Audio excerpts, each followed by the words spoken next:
Hello, ladies and gentlemen. Eddie Marcus here again, spokesman and advocate of basic human rights for all people.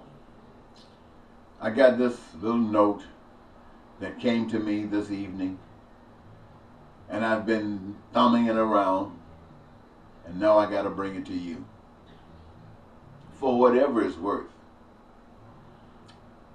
This is basically for Christians. When I say Christians, I'm talking about people that believe in God the Father, who believes in Jesus Christ, the Son, one who came to the earth, the one the Bible speaks about. I'm talking to you.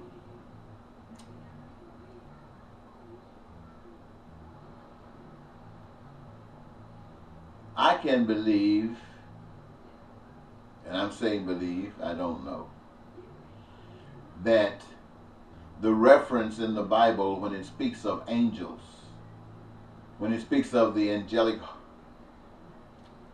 hosts, when it speaks of Lucifer, and you know how Lucifer is described, something spectacular. Even then it appears as if everything perhaps had in its own understanding position someone else above its own, except in vain. I say this because they say that the angels were taking care of business, doing their thing, and there arose one amongst them who decided that this angel was dissatisfied with the status quo, and he wanted to go higher than the norm. And in order to do it, he'd have to violate the rules of life and go his own way. But he needed support. So he started sharing that information with the rest of the angels. And angels, vulnerable just like we humans are, some fail for it. They say a third of the heavenly host fell for that crap that Lucifer was talking about. But you've also heard that a house divided cannot stand. So that division had entered into that angelic realm. And being not of the stuff of love, it had to go. And I'm sure that the message had been given to the angels that at any time that they violated the rule of life, they would surely die. Now, I'm sure that the angels, as perhaps Adam and many of us would not have known what death was, surely die, didn't have any real significance, but it meant something was going to happen that was different than the norm. And so apparently Lucifer and that host got kicked out. Whatever you were sure to die meant, it did not mean you would not exist anymore, because they continue to exist. And so that is why when they went into the Garden of Eden and speaking to the two there, you will not surely die, they were mentioning what they had experienced. They still know what they were trying to get. They were trying to get power, obedience to the same thing that was happening in heaven with the angels. I need your help. Down in the garden, I need your help. We're better than this. And when we talk about Adam and Eve, we're not trying to say Adam and Eve was the first two individuals on earth. They could represent symbolically the first two people on earth, and symbolically they could represent the first two people out of all the people on earth that are in the garden at that time. They were the first two who openly gave in and broke the rules of life. And what it did the same things to Adam and Eve that it did to the angelic host. They had to get kicked out of, and in that expression, ladies and gentlemen, what it basically says is that all of us out here in the world as we know the world to be have been kicked out into this realm, into all of this ugliness, because this is where we have chosen to be. We have given in to the enemy. We have given in to the enemy. Think about it. In the garden, there was a choice to be made. Do you continue at all costs to walk according to the rules of life? Or do you, for whatever reason, bend the rules and go a different way? If you do, you are separated from that which is produced by the rule of life. You have separated yourselves. And the only way you can rejoin is to separate yourself from the world of which you are attached to now. So what basically is being said is this. We are all Adam and Eve in our society today. We are genuinely lovers of God, but in reality it is nothing but hypocrisy, because we don't even know what love is.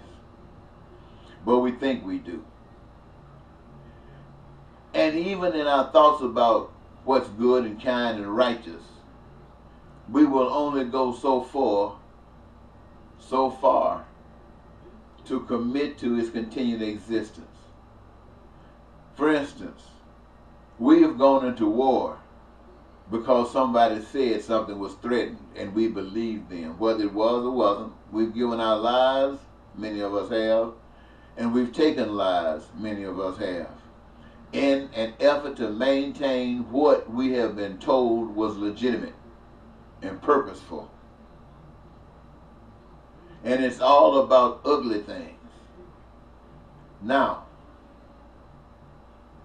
it is all about ugly things because this is the side of the fence that we have chosen to live on. On this side of the fence, there is human gods.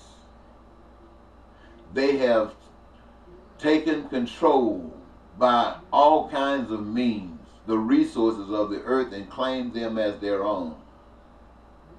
They dictate to the human race what they can engage themselves in the society or in any society, and how they are supposed to apply themselves and to what ends they can expect. Some, if it benefits the powers that be, there can be limitless. And if it's not, if it benefits another cause, jobs, it can get awry.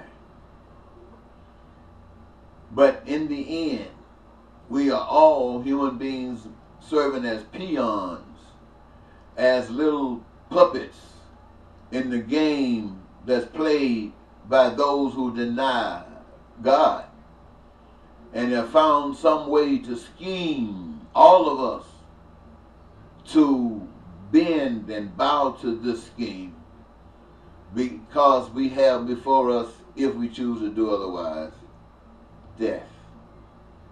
Now, it's not death right away. You know, you got the embarrassment, the publicity thing to bring you down. They got the jails and they got the prisons. They got all these things that they'll throw at you. But if that stuff doesn't work, they kill you. No doubt, they kill you. Now, what you don't know is that this is the same thing that you heard before. You will surely die. You go against the system, you will surely die. But what is the benefit of this death? The benefit of this death is now you are reunited with the original self.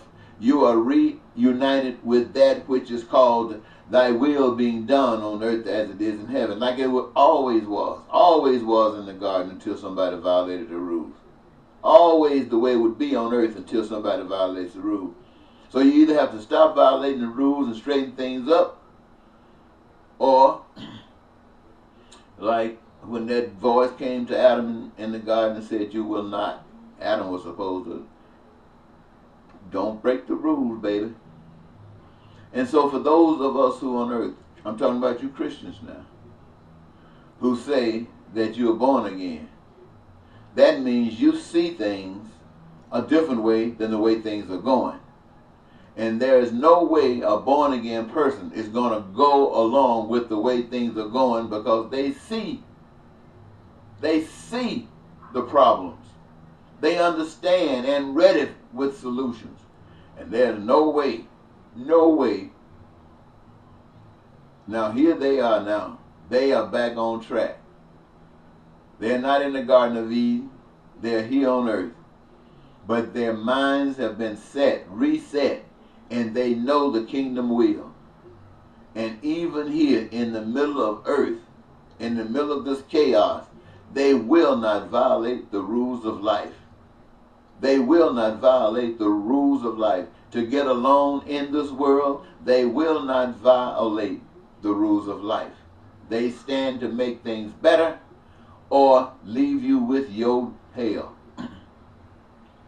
Now, let me give you an example of what I'm speaking about. You have all of your rights, and you have all of your life. Now, in the garden,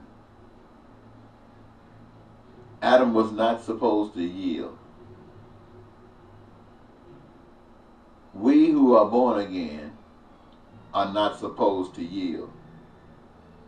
And when we do not yield, just as when we yielded before we walked out, now by not yielding we step in. And by stepping in, there are two results. And I want you to know, ladies and gentlemen, let me set this up so you won't think I'm just playing with you. You remember that story about Jesus Christ, right? You know, Jesus Christ, born of a virgin, came on this earth, miraculous young man, seemed like he could do anything, talk with the smartest people, and nobody could outsmart him. Grew up amongst the men, learned a lot about the ways of life according to the traditions, was taught spiritually about a father that he could not see, but evidence all around, a father that was living inside of the Son. And the Father and the Son were expressed as one because they agreed. You heard about that one, right? Came down to the earth, looked at people, wanted everybody to know that the power that was with him was different than others' powers. That's why he was laying hands on the sick and they recovered, making the blind see, and those who couldn't hear, those who couldn't speak. I even heard somewhere they made the dead rise again. Now that was just to show you that there was no one else on earth, any kind of human being, any kind of man, doing these kinds of things. So because now it was being done, there was something unique about this one. And this one came in the name of the Father to teach you something. Because you had walked out of the Garden of Eden, and you're living in the muck and mire of filth when you compare it to thy will being done on earth as is in heaven.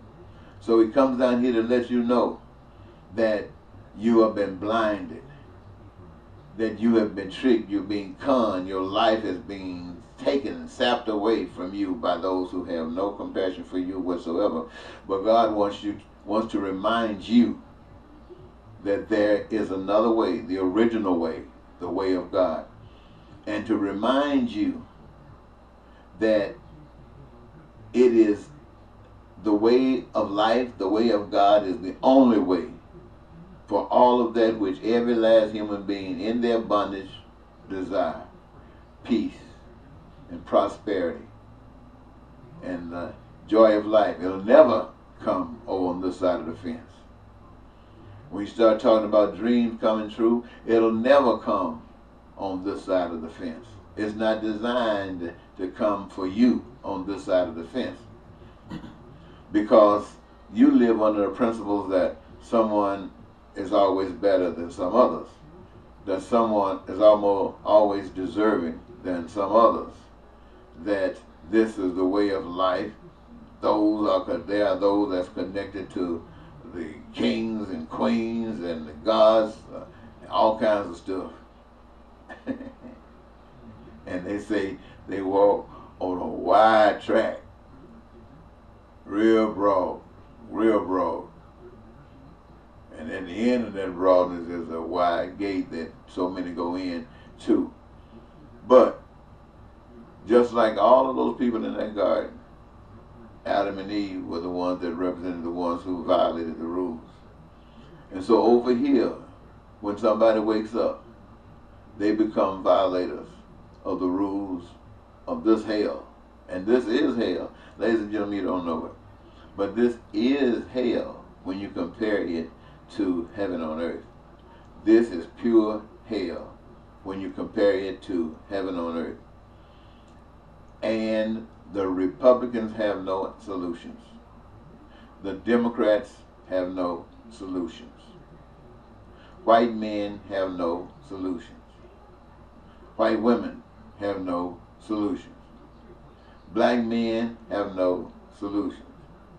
Black women have no solutions. The only solution is the solution of the spirit of life. The solution is within the spirit of life, wherein lies heaven on earth. So, what I'm saying to you is this.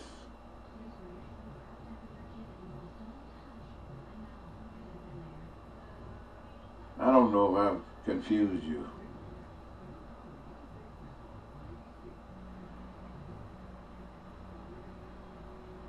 On earth, let me stop this and start a new tape.